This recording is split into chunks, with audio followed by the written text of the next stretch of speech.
धीमहि धियो यो नः प्रचोदयात्।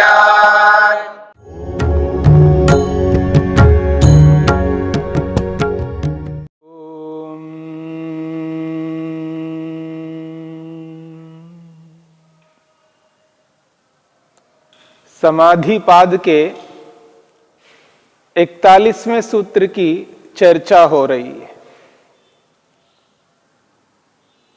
इस सूत्र में समापत्ति को लेकर के बात कही गई है। समापत्ति का स्वरूप क्या है और उस समापत्ति के विषय क्या है। महर्षि पतंजलि ने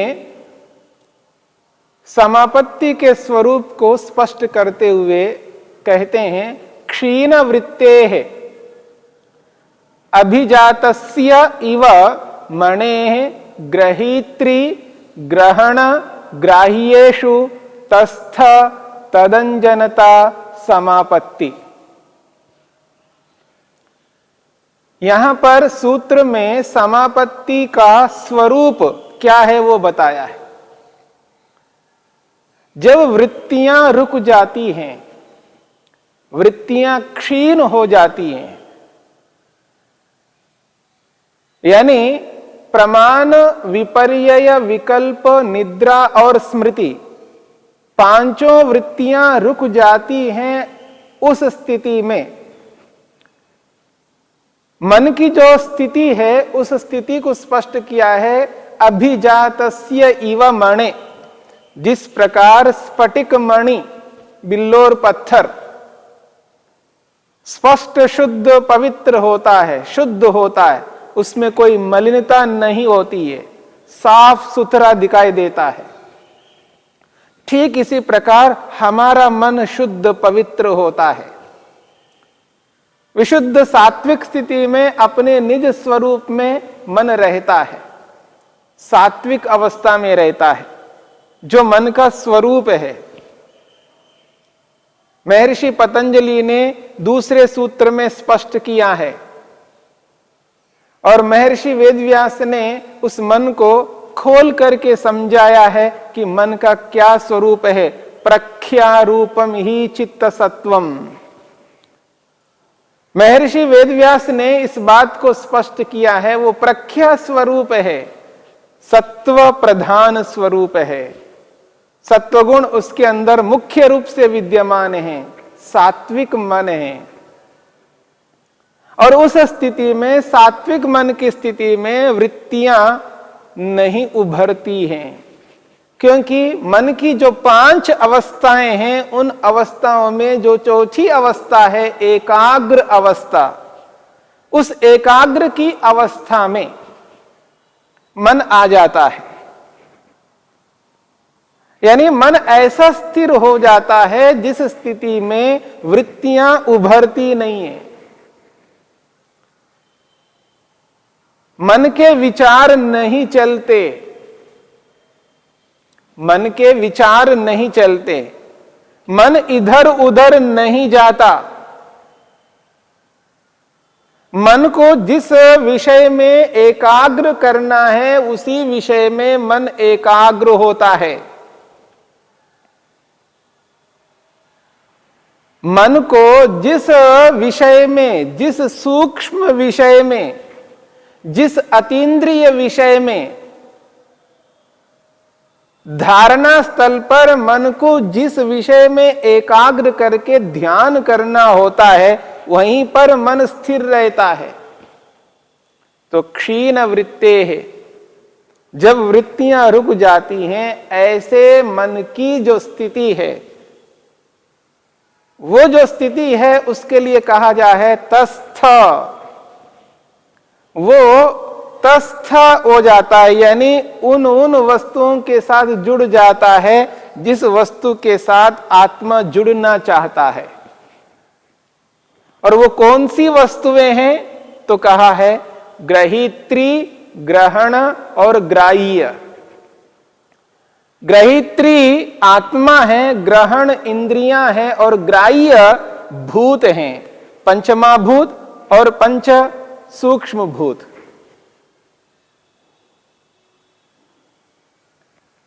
तस्थ तदंजनता, मन उसके साथ जुड़कर उन जैसा बन जाता है।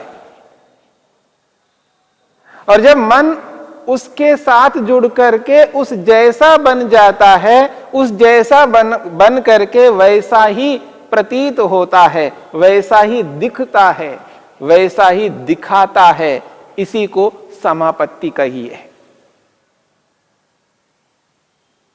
और इसी समापत्ति को समाधि कहा जाता है। और इस समापत्ति के अंतर्गत 3 विषय जो हमारे सामने आए हैं। पहला ग्राह्य, स्थूलभूत और सूक्ष्मभूत, जिसकी चर्चा हमने की है। और दूसरा विषय है ग्रहण, जिनको इंद्रियां कहा जाता है।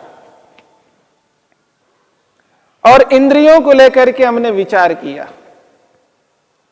बाह्य इंद्रियों को लेकर के भी विचार किया और आंतरिक इंद्रियों को, आंतरिक साधनों को, अंतःकरण को भी लेकर के विचार किया। क्योंकि ग्रहण शब्द से यहां पर दोनों बातें कही है। एक तो बाह्य इंद्रियां हैं, बाह्य साधन हैं, ज्ञानेंद्रियां और कर्मेंद्रियां, ये बाहर के साधन हैं। और अंदर के साधनों को अंतःकरण शब्द से कहा जाता है, जो अंदर कार्य करते हैं, जिनका बाहर विषय नहीं है, जिनका विषय अंदर है। जो बाहर के विषय अंदर आते हैं उनके निर्णय आदि के कार्यों में, अथवा जो अंदर विषय है उनके लिए वो कार्य रहते हैं। उनका जो कार्यरत है वो आंतरिक रूप से होता है। तो अंतःकरण में मन है, अहंकार है और महतत्व रूपी बुद्धि है। तो ग्रहण शब्द से अंतःकरण को भी ग्रहण किया है और बाह्य साधनों को भी लिया है। और इन अंतःकरण और बाह्यकरण, इन दोनों को लेकर के हमने विचार किया है। अब अंतिम विषय है ग्रहित्री, यानी ग्रहीता, आत्मा, पुरुष, यानी हम, मैं, जिसको हम लोग कहते हैं मैं, उस मैं रूपी आत्मा को लेकर के यहां पर कहा जा रहा है। जिस प्रकार से स्थूल भूतों का साक्षात्कार, जिस प्रकार से सूक्ष्म भूतों का साक्षात्कार, जिस प्रकार से बाह्य साधनों का साक्षात्कार और जिस प्रकार से अंतः साधनों का साक्षात्कार इस समापत्ति में होता है, ठीक उसी प्रकार से ग्रहीता यानी पुरुष आत्मा का भी साक्षात्कार होता है। अब देखिएगा, महर्षि वेदव्यास ने स्पष्ट किया है ग्रहित्री पुरुष उपरक्तम, ग्रहित्री पुरुष आलंबनोपरक्तम, ग्रहित्री पुरुष आलंबनोपरक्तम, ग्रहित्री पुरुष समापन्नम, ग्रहित्री पुरुष स्वरूपाकारेण निर्भासते। महर्षि वेदव्यास कहते हैं ग्रहित्री यानी पुरुष, ग्रहीता को यहां पुरुष शब्द से संकेत किया। मन ग्रहीता रूपी पुरुष से युक्त हो जाता है, इसको कहते हैं ग्रहित्री पुरुष आलंबनोपरक्तम, यानी आत्मा का आश्रय लेकर के मन उस आत्मा के साथ जुड़ जाता है, इसको कहते हैं ग्रहित्री पुरुषालंबनोपरक्तम। जब उससे जुड़ करके वो ग्रहित्री पुरुष समापन्नम, मानो वो आत्मा जैसा बन जाता है। और आत्मा जैसा बन करके ग्रहित्री पुरुष स्वरूपाकारेण निर्भासते, और वो ग्रहिता रूपी पुरुष के स्वरूप में प्रतीत होने लगता है। जड़ वस्तु के साथ जुड़ करके जड़ वस्तु का स्वरूप दिखाता है और चेतन वस्तु के साथ जुड़ करके चेतन वस्तु के स्वरूप को स्पष्ट करता है ये मन। अब यहां पर मन में ये आ जाए कि जड़ वस्तु के बारे में तो समझ में आता है, पुष्प पुष्प के रूप में हमको समझ में आता है क्योंकि उसके रंग रूप आकार हैं, भले ही वो सूक्ष्म पदार्थ हैं, भूत पंचमहाभूत, 5 सूक्ष्म भूत, इंद्रियां, ज्ञानेन्द्रियां, कर्मेंद्रियां, मन, अहंकार, महतत्व रूपी बुद्धि, ये सब जड़ पदार्थ हैं, चाहे स्थूल हो चाहे सूक्ष्म हो, जिनमें रंग रूप है। कुछ तो हमें बाह्य इंद्रियों से दिखते हैं, जो बाहर के पदार्थ हम देखते हैं, और जिनको हम इन इंद्रियों से नहीं देख पाते हैं, यंत्रों से देख लेते हैं। और जो यंत्रों से भी नहीं दिख रहे हैं वो समाधि के माध्यम से योग साधक देखता है, मन से देखता है, पर उनके अंदर भी रंग रूप है। यदि कारण में ना हो तो कार्य में नहीं आ सकते। आज जो कार्य जगत ब्रह्मांड हमें दिखाई दे रहा है, इसमें जो रंग रूप आकार प्रकार है, ये कारणों में है, तभी तो कार्य में आए हैं। तो जिन पंचमहाभूतों से ये ब्रह्मांड बना है, उन पंचमहाभूतों में रंग रूप आकार प्रकार हैं, और वो मन से समाधि में आत्मा दर्शन करता है उनका। बहुत बड़ी बात है। जो बिना यंत्र के योगी व्यक्ति समाधिस्थ होकर अपने ही अंदर पंचमहाभूतों का साक्षात्कार करता है, क्योंकि शरीर में पंचमहाभूत विद्यमान हैं कारणों के रूप में। यथा ब्रह्मांडे तथा पिंडे, यथा पिंडे तथा ब्रह्मांडे। जिन पंचमहाभूतों से संपूर्ण ब्रह्मांड बना है, उन्हीं पंचमहाभूतों से यह शरीर बना है, जिस शरीर में हम रह रहे हैं। और इस शरीर के अंदर पंचमहाभूत कारणों के रूप में विद्यमान हैं, जैसे घड़े में मिट्टी विद्यमान है, और उनके भी रंग रूप हैं, वो कारणों के रूप में हैं। उन कारणों के रूप में स्थित उनके आकार प्रकार को, उनके रंग रूप को समाधिस्थ होकर के आत्मा मन के माध्यम से उनका दर्शन करता है। ऐसा ही सूक्ष्म भूतों का दर्शन करता है, और ऐसा ही इंद्रियों का दर्शन करता है, चाहे वो ज्ञानेंद्रियां हो चाहे वो कर्मेंद्रियां हो, और वो अपने आप मन भी क्यों ना हो। दीपक के समान, जिस प्रकार दीपक अन्य पदार्थों को दर्शाता हुआ स्वयं को भी दर्शाता है, जैसे दीपक अन्य पदार्थों को दर्शाता हुआ स्वयं को भी दर्शाता है, ठीक इसी प्रकार मन अन्य पदार्थों को दर्शाता हुआ स्वयं को भी दर्शाता है। अहंकार और महतत्व रूपी बुद्धि इन सबको दर्शाता है, इन सबका दर्शन कराता है, साक्षात्कार कराता है। परंतु यहां समस्या ये आ रही है, समझ में ये नहीं आ रहा है कि आत्मा का दर्शन मन किस प्रकार कराता है, क्योंकि आत्मा में कोई रंग रूप आकार नहीं है, जड़ पदार्थों के वो धर्म नहीं है, क्योंकि भिन्नता है। यहां पर एक जड़ है और एक चेतन है। चेतन के धर्म अलग हैं, चेतन के धर्म अलग हैं, और जड़ वस्तु के धर्म अलग हैं। जड़ पदार्थों में रंग रूप आकार प्रकार हैं, रूप रस गंध स्पर्श शब्द आदि अलग प्रकार के गुण हैं, और जैसा वो पदार्थ है वैसा ही मन उस पदार्थ को दिखाता है, दर्शन कराता है। क्योंकि अलग अलग पदार्थों के अलग अलग गुण धर्म हैं।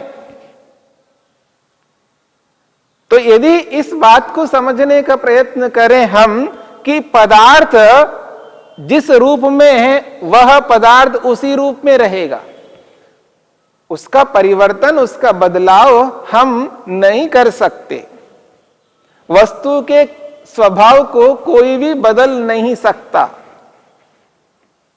तो चेतन पदार्थ आत्मा, जिस आत्मा को लेकर के यहां पर बात कही जा रही है कि आत्मा एक चेतन है, उसके जो गुण धर्म है वो अलग प्रकार के हैं, जो जड़ पदार्थों से सर्वथा भिन्न है, अलग हैं, नहीं मिल सकते दोनों एक जैसे। तो जैसा आत्मा है उस आत्मा के वैसा ही स्वरूप को मन प्रकट करता है। तो मन आत्मा के साथ जुड़कर आत्मा जैसा बन करके, यानी चेतन जैसा बन करके, जड़ चेतनवत हो करके आत्मा को स्पष्ट कराता है, दर्शन कराता है। लोक में अक्सर ये व्यवहार किया जाता है, चेतन के साथ जड़वत व्यवहार होता है और जड़ के साथ चेतनवत व्यवहार होता है।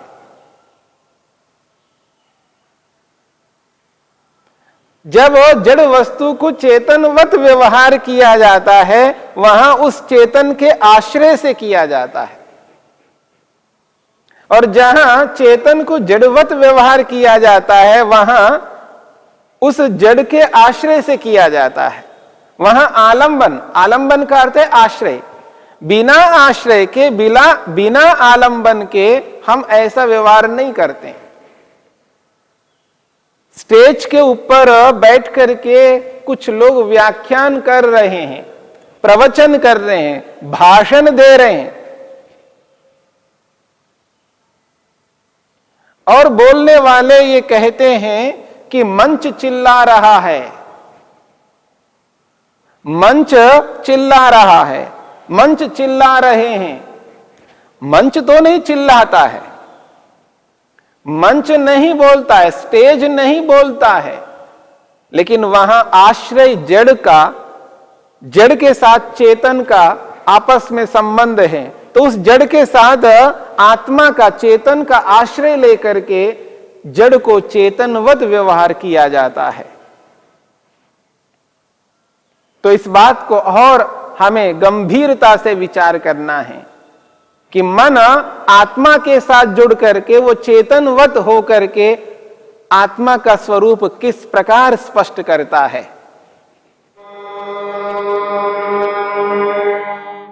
द्यो शान्तिरन्तरिक्षं शान्तिः पृथिवी शान्तिरापः शान्तिरोषधयः